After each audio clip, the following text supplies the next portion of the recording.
aleluia, porque podemos iniciar um ano assim, louvando, glorificando, exaltando o nome do Senhor, o nosso Deus.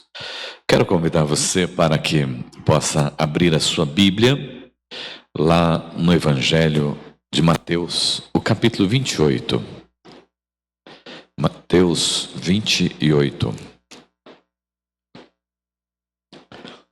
Nós vamos ler do verso 18, ou melhor, do verso de número 16 ao 20.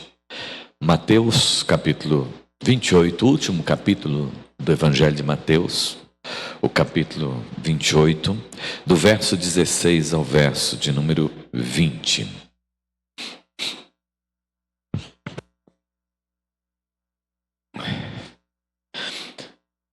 Seguiram os 11 discípulos para a Galileia, para o monte que Jesus lhes designara. E quando viram, o adoraram, mas alguns duvidaram.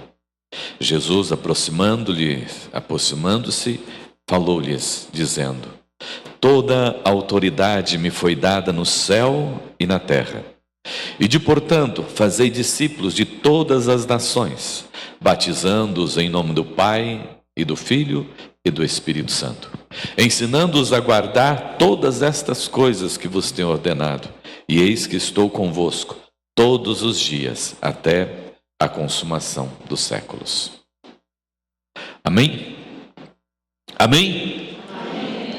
Nós estamos iniciando, o ano, primeiro domingo, e eu quero falar com os irmãos, lembrar os irmãos, do porquê nós somos igreja, Qual é a missão da igreja, Para que Jesus chamou os discípulos, Para que Ele me chamou, Ele te chamou, Ele nos chamou, E aqui está exatamente o propósito de nós sermos igreja, de nós estarmos aqui nesta noite e de fazermos parte desse povo de Deus. Só tinha um propósito: de nos chamar, quando Jesus veio e fez isso. O chamado, amados irmãos, é individual, Jesus, quando chegou para os discípulos lá na beira do mar: vinde após mim, eu vou fazer de vocês pescadores de homens. Passou lá em frente à coletoria, falou com Mateus, Levi, eu vou fazer de você pescador de homem. Ele deixou tudo e seguiu Jesus, Mas neste momento, amados irmãos, que Jesus entrega a missão dos discípulos para eles e a missão da igreja para nós. Eu digo que aqui é que tudo começou. Este texto nos coloca entre a ressurreição de Cristo Jesus e o dia de Pentecostes. Interessante. Depois da ressurreição, mas antes do Pentecoste. Ali estavam aqueles que tinham caminhado com Jesus, que tinham visto muitos milagres de Jesus, Muitas maravilhas que Jesus tinha feito, Expulsado demônios, curado enfermos, dando vista aos cegos, E eles viram e ficaram admirados com aquilo que estava acontecendo e criam em Jesus por causa dos seus milagres. Mas Jesus morreu e ressuscitou. E quando Jesus morreu, ressuscitou, ele já tinha marcado o encontro com eles. Olha, vocês vão lá para Galileia que nós vamos nos encontrar. E aqueles que haviam crido em Cristo Jesus, aqueles que haviam agora ouvido falar da ressurreição de Cristo Jesus, agora eles se encontram com Jesus ali. E alguns acreditam em Jesus, mas existem aqueles que colocam em dúvida ainda a pessoa de Cristo Jesus. Existia ali no meio deles, sim, alguns que estavam em dúvida, incrédulos. Isso é, amados irmãos, para demonstrar que eles eram homens como nós. Os discípulos, como os profetas, todos aqueles que o Senhor chamou, eram homens como nós. Não há diferença entre mim, você e eles. Na verdade, algumas vezes nós somos também incrédulos, Duvidamos de que o Senhor está no controle. Duvidamos que Deus pode fazer milagres. Duvidamos que devemos orar para que milagres aconteçam nesse tempo em que nós estamos vivendo. O único que nasceu perfeito foi Jesus. Os demais, todos, né? Portanto, não duvide do seu chamado. Não duvide daquilo que Deus pode fazer por intermédio da sua vida. Não questione, porque todos tiveram as suas lutas, as suas crises, as suas dificuldades em seu ministério. Não tem desculpa para você dizer: eu não posso, eu não tenho condições, eu não sou capaz. Porque Jesus chama exatamente aqueles que não são capacitados, para que Ele possa assim capacitar. E, amados irmãos, cumprindo o chamado, ouvindo a voz do Senhor, indo, que o Senhor vai realizando a sua obra através de nós e vai nos preparando, nos capacitando. É na nossa relação, no nosso dia a dia, que nós vamos aprendendo aquilo que o Senhor quer fazer na nossa vida e através de cada um de nós, né? Jesus nos chama como discípulos para nos preparar. E nós somos preparados enquanto estamos indo e fazendo a vontade do Senhor nosso Deus. Jesus observa a incredulidade de alguns, né? Que ao invés de tentar redescobrir-se no reino de Deus, ficam duvidando. Mas Jesus observou também ali na vida daqueles discípulos. Mas Jesus não foi tratar disso, não. Ao invés de Jesus dizer: mas por que vocês estão duvidando? Veja bem. Não. Jesus os coloca para trabalhar. Diz: vão. Não fique aqui nessa tristeza, nessa angústia, não fique nessa preocupação aqui. Vocês precisam de trabalho.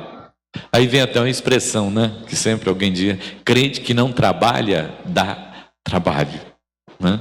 Nós somos chamados realmente para a obra. Então Jesus não vai tratar do problema deles, da dúvida deles, não.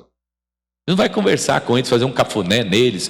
Porque vocês estão tristes, não precisam recuperar vocês para vocês começarem a trabalhar. Jesus chega e diz: não, vão trabalhar. Vocês precisam de ir anunciar. Também, amados irmãos, conosco não é diferente. Às vezes nós estamos querendo vir à igreja para receber um cafuné, para receber um tratamento, para receber uma bênção, para receber uma graça, porque nós nos achamos assim tão coitadinhos, tão pequeninos, né? Quando o Senhor está olhando para nós dizendo: eu chamei vocês para outra coisa. Eu chamei vocês para vocês irem. O tempo está se cumprindo. O evangelho precisa ser pregado. Eu não chamei vocês para se tornar uma comunidade onde todos se reúnem e todos se amam e ficam juntinhos nos bancos e gostoso e louvam gostoso ao Senhor. Mas eu chamei vocês para irem e pregar o evangelho. E, amados irmãos, através desse ide de Jesus, que os discípulos assumem, entendem a missão deles, e aí então eles vão, e Atos dos Apóstolos registra, né? Tudo aquilo que aconteceu na igreja primitiva com a descida do Espírito Santo de Deus. Nós devemos viver sempre esta igreja no poder e na força do Pentecostes. Devemos viver sempre olhando e entendendo a missão para a qual Deus nos chamou. Porque muitas vezes nós nos acomodamos e ficamos dentro da igreja sem saber qual o propósito nosso. Qual o propósito que Deus chamou? O que é que Deus quer de mim? Já está aqui. Tudo começou aqui. A missão começou aqui, foi dada aqui. Nós precisamos simplesmente dar continuidade. 2026 não pode ser um ano de paralisação da sua vida espiritual, da sua vida financeira, da sua vida no trabalho, nos seus sonhos. Não pode ser. Mas para que ela não seja e nem fique estagnada, é necessário que você olhe e entenda o propósito de Deus na sua vida. Porque enquanto nós cumprimos os propósitos de Deus na nossa vida, Deus cumpre também aqueles propósitos que nós temos com Ele. E sonhamos e pedimos para o louvor da glória do seu nome. Em primeiro lugar, amados irmãos, eu quero destacar aqui 3 pontos dessa ordem de Jesus. A primeira delas é que a missão é realizada na autoridade do nome de Jesus. Jesus escolheu 12, agora ele estava com 11, depois vai ser completado, né, o 12º aqui, né? Mas ele chega e diz para ele: olha, eu recebi toda a autoridade na terra e no céu, e eu estou entregando essa missão para vocês.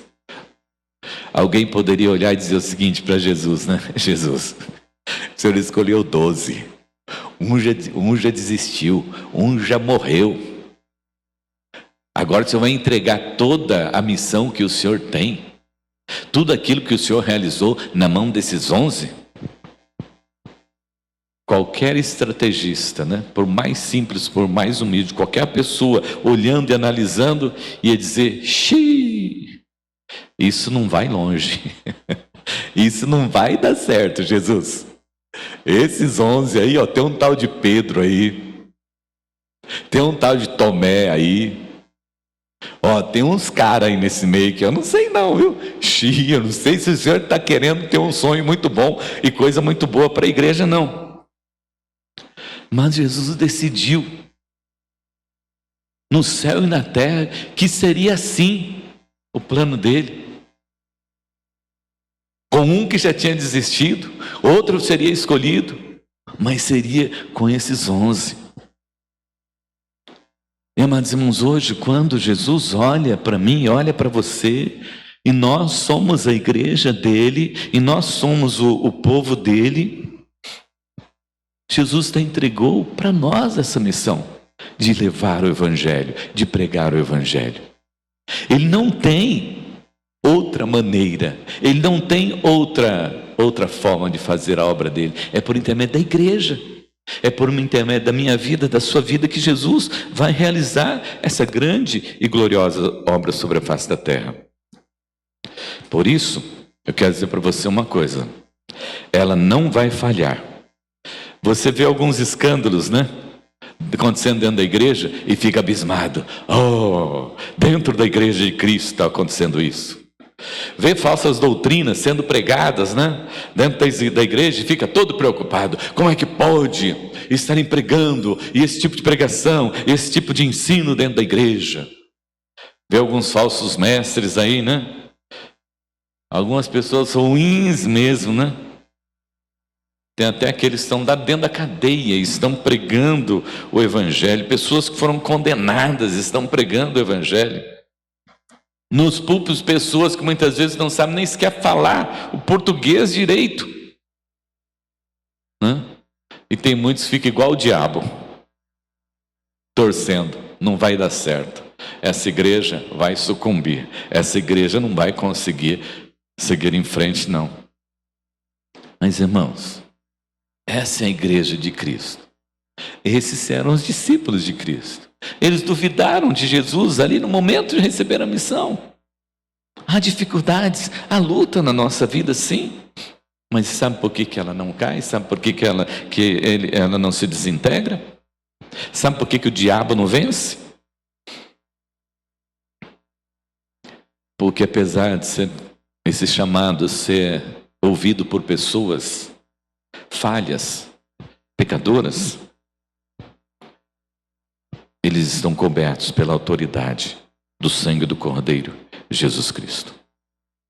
Porque Ele os enviou na sua autoridade e não na autoridade dele.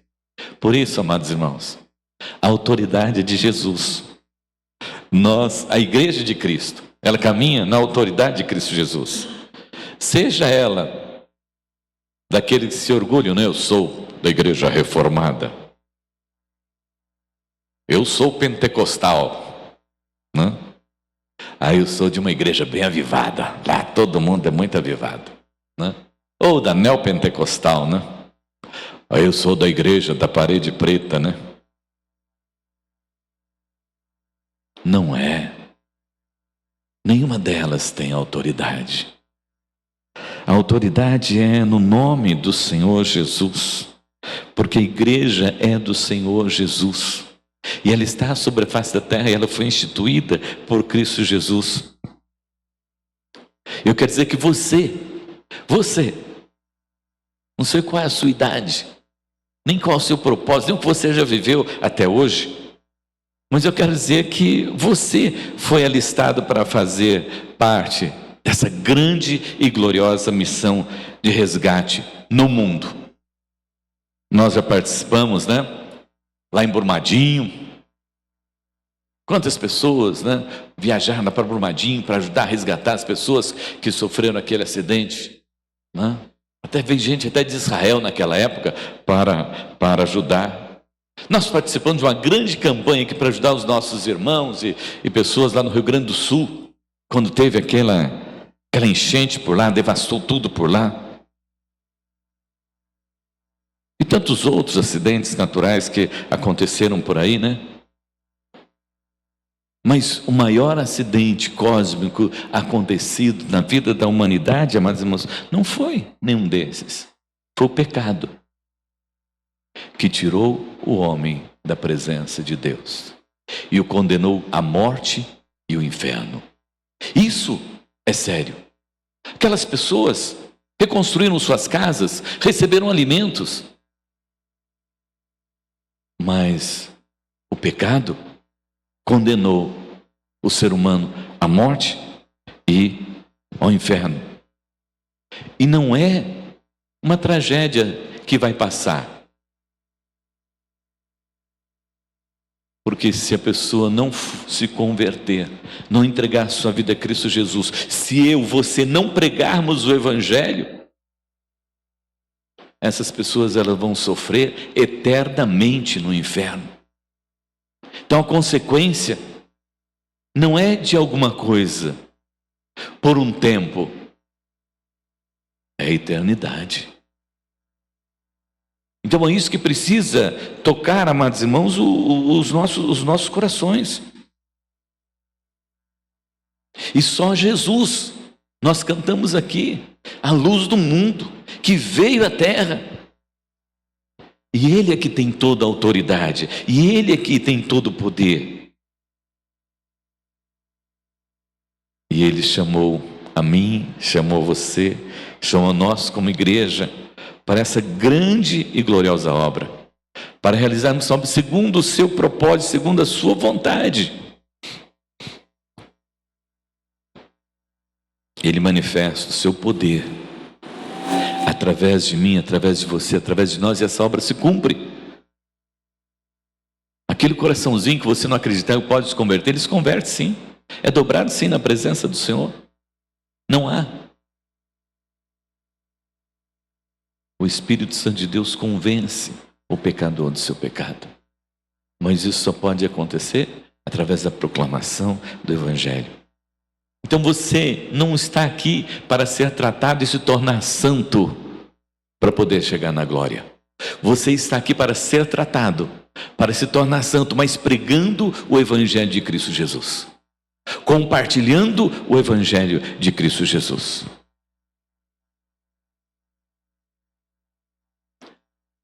E aí então se cumpre a palavra do Senhor nosso Deus por causa do poder do Evangelho, por causa do poder de Cristo Jesus que está e age através da sua igreja. Lá em Mateus 16, 18. E as portas do inferno não prevalecerão contra ela. Aconteça o que acontecer, persiga do jeito que perseguir, aconteça o que acontecer dentro da igreja, dos problemas, das divisões, das separações, a igreja de Cristo, ela permanece por causa do poder de Deus. E sabe quando, amados irmãos, a igreja mais cresceu? Foi exatamente quando ela foi perseguida.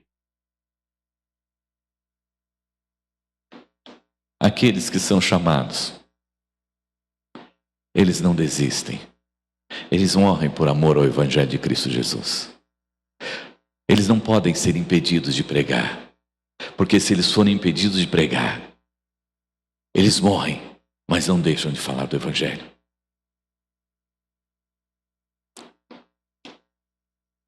Eles sabem que eles não falam pela autoridade do nome deles, mas falam por causa da autoridade do nome de Jesus.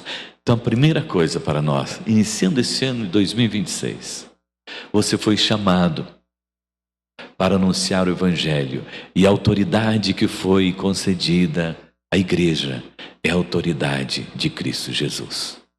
E Ele diz: toda a autoridade foi concedida.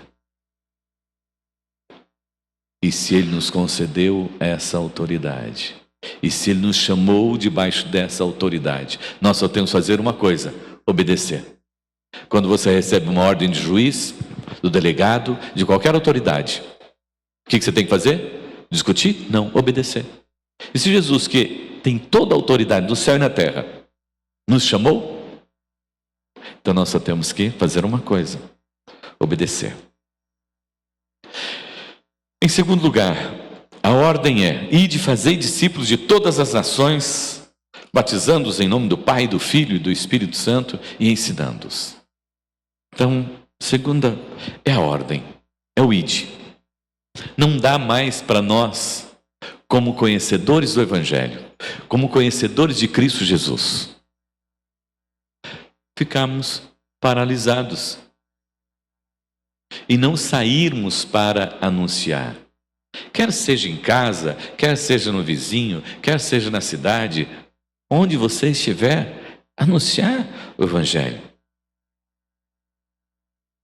E a ordem é bem clara: ide e fazei discípulos.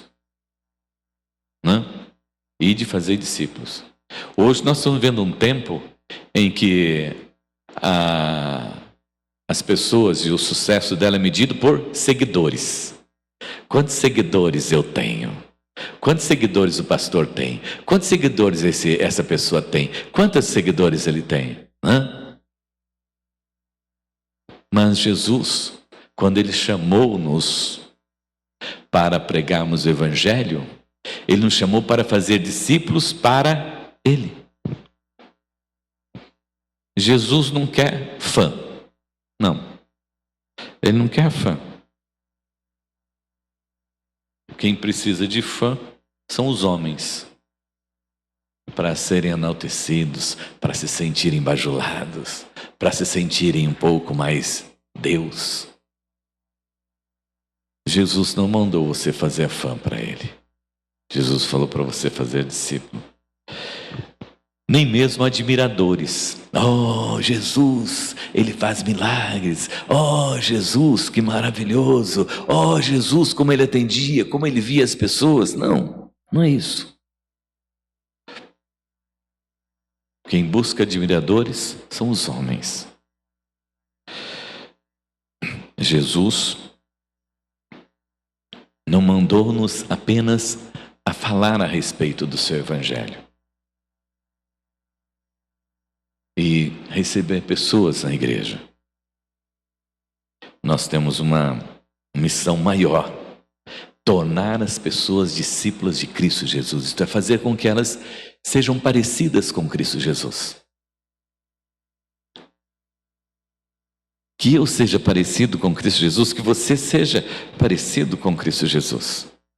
Jesus mandou não apenas recrutar crentes, né? E encher igreja. Hoje nós estamos vendo igrejas lotadas aí com 4, 5 cultos, né? Mas Jesus nos chamou, não foi para encher a igreja. Jesus nos chamou para que levasse esse Evangelho e que as pessoas viessem a se converter, a serem transformadas, mudar de vida. Porque de que adianta uma multidão onde você não conhece o outro? De que adianta uma multidão onde você não tem amigos, onde você não tem irmãos? Onde você tem uma multidão que entra e canta como você canta, e todos cantam do mesmo jeito, da mesma forma, e todos entram do mesmo jeito e saem também da mesma forma, e não tem relacionamento nenhum. Não foi isso que o Senhor nos ensinou?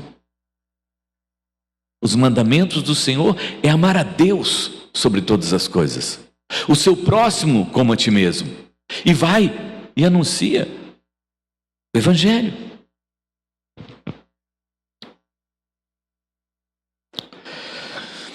Um discípulo é Um seguidor de Cristo Jesus é aquele que segue ali a Jesus.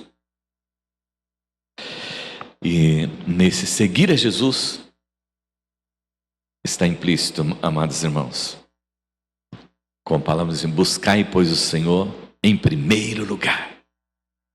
Buscai, pois, o Senhor em primeiro lugar na sua vida. Jesus precisa ser o maior tesouro seu.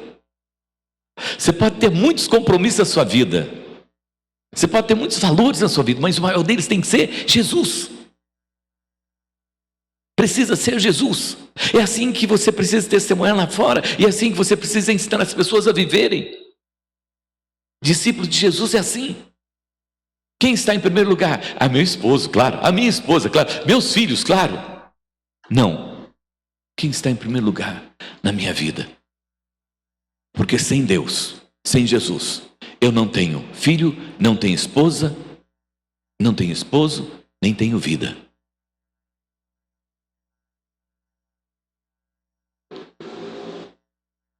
Renunciar às coisas deste mundo por amor a Cristo.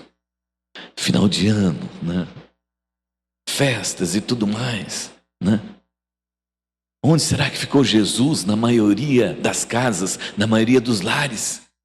Enquanto eles se reuniam para as festas de Natal e até mesmo o Natal, que é o nascimento de Jesus, onde será que estava Jesus enquanto as pessoas estavam celebrando? Na festa de Ano Novo, onde é que ficou Jesus no momento e na vida das pessoas neste final de ano? Precisamos aprender a renunciar às nossas coisas para investir a vida em Cristo Jesus. Eu sempre uso essa expressão, né? Morrer para si mesmo, a cada dia. Você morrer um pouco mais para você, para que Cristo possa viver a sua vida. Porque se você não abrir mão de algumas coisas, Jesus não vai poder ser entronizado ali. Jesus vai poder estar ali na sua vida. Ele vai poder se fazer presente. Porque você tem tantas coisas, tantos compromissos, né? Que não sobra um lugar para Ele. Hoje nós temos visto na igreja muitas decisões por Cristo Jesus, mas pouca conversão. As pessoas vão, cultuam, louvam, mas a vida continua a mesma, não muda nada. Não existe transformação. Para muitas pessoas dessas, a igreja se tornou um clube. E esse clube oferece algo que eu gosto. Esse clube oferece algo que eu gosto. Gosto de ir lá no culto, cantar, louvar e tal, bater a palma. Eu me sinto bem fazendo isso. Então eu vou. E vivem como se fosse num clube onde você não tem compromisso com o dono do local. Você já paga a sua mensalidade, então está tudo bem. Mas a igreja não é um clube. A igreja é a comunidade de Cristo Jesus. É a comunidade dos chamados, dos vocacionados, daqueles que se arrependeram de seus pecados, que vieram para servir ao Senhor e fazer a vontade do Senhor, o nosso Deus. É muita igreja cheia, mas coração vazio.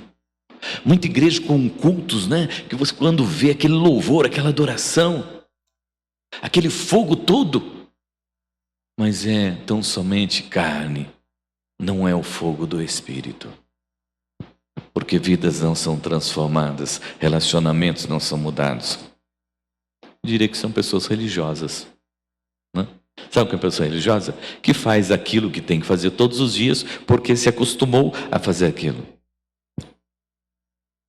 Então nossa missão, amados irmãos, é ser discípulo, em primeiro lugar. Ser discípulo, depois fazer discípulo para Cristo. E de todas as nações, né? Todas as etnias. Onde você for, né? Falar de Jesus para as pessoas. Aí se for para longe eu não posso ir, mas você pode contribuir para um missionário que possa ir no seu lugar, né? E por último, amados irmãos, é a segurança que Ele deu para a sua igreja. Ele falou sobre segurança para a sua igreja. Quem é que não quer segurança, né? Lá no trabalho, olha, eu quero estar garantido que eu vou receber meu salário todo mês, a empresa não vai quebrar, né? E eu vou ter ainda chance de ter uma promoção, vou me dar bem, né? Todo mundo quer ter essa garantia, né? As pessoas fazem concurso, né? Para passar um concurso público, para quê? Eu quero ter segurança aí, né? Que eu vou a vida toda, não vai ter problema nenhum, vou receber meu salário, né? E Jesus fala a respeito da segurança para a sua igreja. Se o homem necessita tanto de segurança e vive em busca de segurança, por que ele não se apega a essa segurança que nós temos? Por que nós nos apegamos à segurança que nós temos? Que é Jesus. No versículo de número 20, ele diz: e eis que estou convosco todos os dias até a consumação do século. Fala para mim, onde você vai encontrar segurança como essa?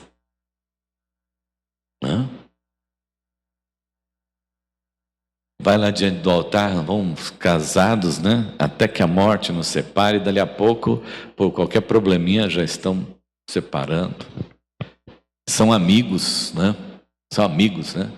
Participam juntos de várias coisas. Mas a hora que chega na hora, cadê os amigos? Somem. Esses dias eu estava conversando com a pessoa e a pessoa falou assim: pastor, senhor, por favor, o senhor não me abandona não, porque eu estou contando só com o senhor, viu?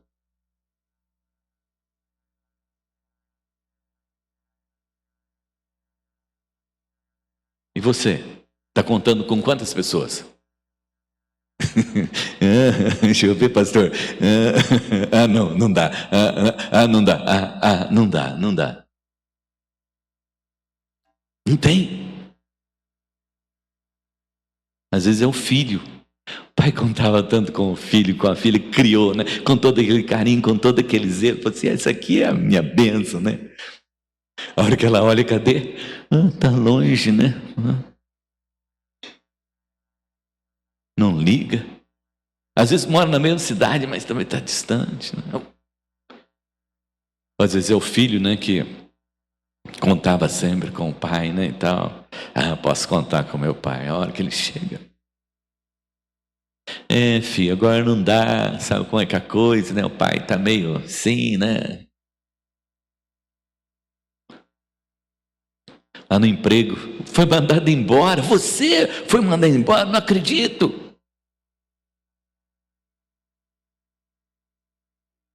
Não tem segurança. Ninguém vai cuidar de você para sempre. Mas Jesus chega e diz para você, como parte da igreja dele: eu não desisto de você. Eu não vou te abandonar. Em momento algum eu vou te deixar. E o salmista diz, né, que ele é como a sombra à nossa direita, né? Ele é o vigia que não dormita e nem dorme à noite, porque ele se preocupa e ele cuida de você. Não existe situação que vai impedir de Deus estar com você, de Deus cuidar de você. Não conseguimos por nossas forças, amados irmãos, cuidar de nós e nem de ninguém. Mas como igreja de Cristo nós temos o cuidado de Deus. Não é fácil ser sal e ser luz. Não é fácil testemunhar o evangelho aí fora. É muito difícil pregar o evangelho.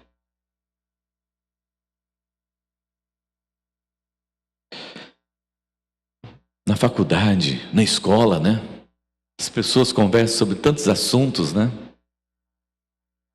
Na escola. E você faz, puxa, agora eu vou falar de Jesus, mas você não consegue entrar. Com o seu vizinho, não, hoje eu vou falar de Jesus pro meu vizinho, porque hoje é a hora que ele vai sair, eu vou chegar nele. Você não consegue. No trabalho, né? Seu testemunho, no trabalho. pessoa olhar para você nos negócios, né? Oportunidade você está tendo de ganhar mais um pouco, mas se você fizer o certo, você não vai ganhar tanto quanto você imaginou, né? Aí você, puxa vida, Senhor, era a minha oportunidade, Senhor. Mas você é justo, você é verdadeiro, você não explora as pessoas, você não explora o próximo. Mas não é fácil testemunhar o Evangelho de Cristo Jesus. Isso é possível por causa dessa presença constante de Deus na nossa vida. E Ele prometeu que Ele está com você todos os dias. Tenha essa confiança, tenha essa certeza. Ele não vai te deixar, não vai te abandonar. Em tempos difíceis, Ele está com você. É ou não é, Zaira? É ou não é? Bom, Deus está ali, né? Nos momentos difíceis, Deus está ali. Nos momentos de dores, Deus está ali. No momento de solidão, Deus está ali. No momento da angústia, da tristeza, Deus está ali. Ele prometeu para a sua igreja, Ele prometeu para o seu povo. Então por que é que nós muitas vezes vivemos essa vida de lamento, de insegurança e não transmitimos essa presença de Deus para a vida das pessoas? É o que o mundo está aguardando de nós. Mesmo em minhas dores, em meus sofrimentos, ter e sentir a presença de Deus na vida. Paulo e Silas, eles estavam lá na cadeia, sangrando. Eles estavam cantando louvores ao Senhor. Como que aquele carcereiro não ia se converter? Como que aquele homem não ia se converter? Sabendo da situação daquelas pessoas, e eles estavam cantando. Eu quero esse Deus para a minha vida. Um dia, quando testemunharam para mim a respeito de Cristo, foi meu pai e minha mãe. Eu disse, é desse Deus que eu preciso para a minha vida. E nós precisamos, amados irmãos, testemunhar para que as pessoas descubram desse Deus que eu preciso para a minha vida. Mas você precisa primeiro ouvir, obedecer, ser discípulo e fazer discípulo. Você tem feito discípulos? Não para você, por favor. Para você não, para Jesus. Né?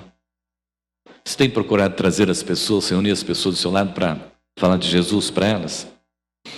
Você tem buscado aqueles que estão perdidos? Esse está perdido, precisa ir atrás desse. Estou orando por ele. Estou orando para essa pessoa. A pessoa precisa se converter porque ela está com a vida completamente destruída. Você tem gerado filhos espirituais? Você tem gerado filhos espirituais? Você tem ensinado as pessoas a seguir a Jesus Cristo? Você vê Jesus Cristo? A Bíblia diz que uma alma vale mais? Uma alma vale mais? Uma alma vale mais do que o mundo inteiro. Uma alma vale mais do que o mundo inteiro. E o projeto de Cristo Jesus para a sua igreja é que a sua igreja seja a agência do reino de Deus para resgatar vidas da morte, do pecado e do inferno, para fazer discípulo de Cristo Jesus e para que esse mundo nunca mais seja o mesmo, porque há cristãos vivendo neles e fazendo a diferença e sendo a diferença e sendo bênção, e você tendo sempre uma certeza: eu sou discípulo de Cristo Jesus e Ele está comigo todos os dias, e Ele está comigo todos os dias. Eu agradeço todos os dias porque Ele está comigo todos os dias. E eu louvo a Jesus porque Ele está comigo todos os dias. E como diz o apóstolo Paulo, tudo posso naquele que me fortalece. Jesus confiou à sua igreja essa missão. No seu poder, na sua autoridade, para ela ir e fazer discípulo. e prometeu que estaria conosco. Invista seu tempo. Puxe alguém pela oração. Tem alguém que você quer que as pessoas conheçam o Evangelho? Puxe essa pessoa em oração. Coloque essa pessoa diante do Senhor em oração. Depois vai e fale. Se você não puder ir, chame alguém para ir. Ou mande alguém ir.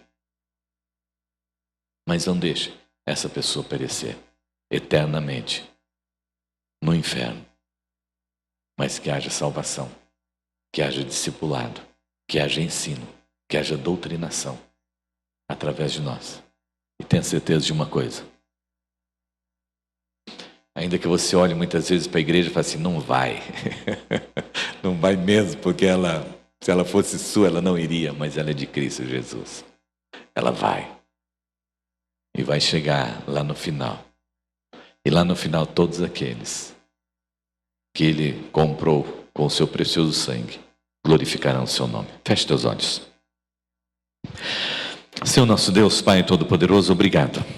Porque o Senhor nos chamou, porque o Senhor nos escolheu, porque o Senhor nos preparou e porque o Senhor nos enviou, Pai. E nos enviou na autoridade do Teu Santo Espírito. Estamos, ó Deus, agradecidos. Agora, Senhor, meu Deus, move e renova esse chamado em nós, Senhor. Usa-nos, ó Deus, como instrumentos Teus, para o louvor da Sua glória, para a glória do Seu nome. Usa-nos, ó Deus, como igreja, para o Teu propósito, Senhor, de levar a Sua palavra. E que vidas sejam transformadas, Senhor. Que vidas se arrependam dos seus pecados. Entregue-se a Ti, Senhor. E sejam resgatadas, Senhor, da morte, do pecado e do inferno. E possa, Senhor Deus, ter certeza de salvação. E caminhemos sempre, ó Deus, sabendo que o Senhor está conosco. E está conosco todos os dias. Em Cristo Jesus. Amém, amém, amém. Convido os presbíteros, as presbíteras, para que estejam aqui à